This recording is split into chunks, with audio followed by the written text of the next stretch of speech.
Whenever I see the cover of this novel, the sight just scares the crap out of me.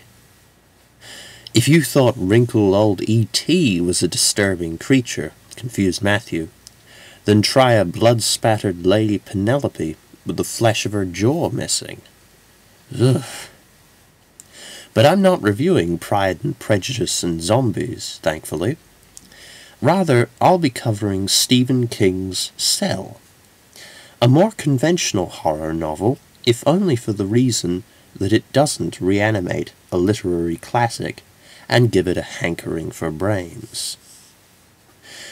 Cell is one of only 2 Stephen King novels I have read, with the other being The Girl Who Loved Tom Gordon. The cell of the title stands for cell phone, which, in the novel's opening, transmits a signal that reduces most of the Earth's population into mindless, zombie-like predators. Clayton Riddell, a divorced comic book writer, narrowly survives this mass conversion and joins an unaltered band of humans on a journey to find his son.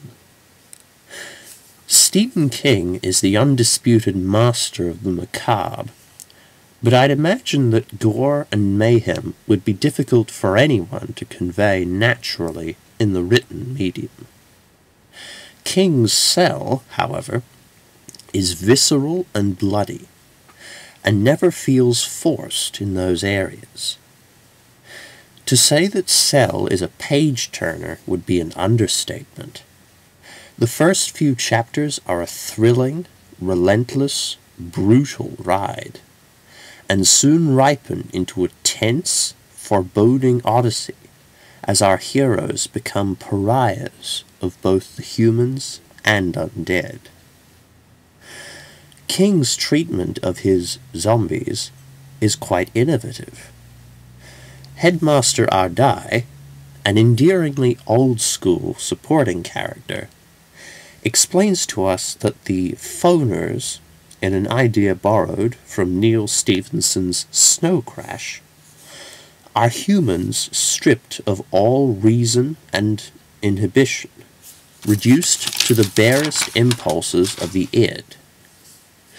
This is the case for about a third of the book, but the situation soon grows far more complicated and sinister.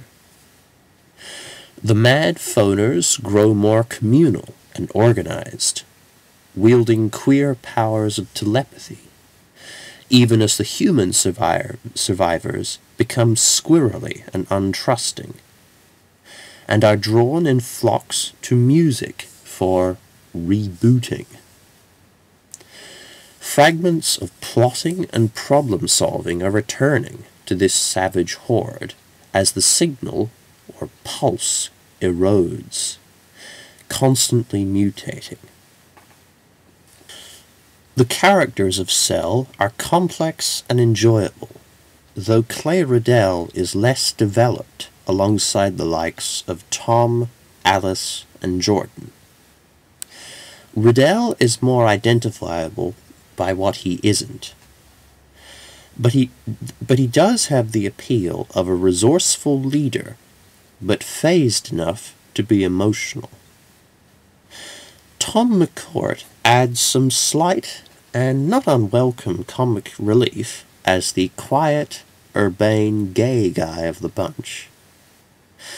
Alice is a hardy teenage girl, deeply affected by her experiences, though still kind and feminine. And Jordan is an attention-grabbing boy with a love for William Gibson and cyberpunk.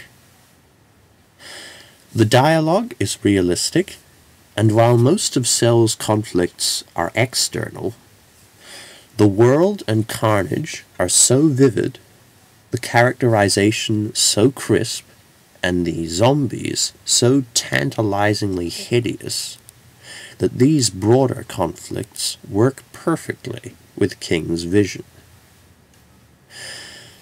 There are far more novels in the zombie subgenre than you'd expect, and Cell, though perhaps not a proper example, deserves far more press than it's gotten. With any luck, the upcoming Cell feature film should attract the attention this spectacular horror novel deserves.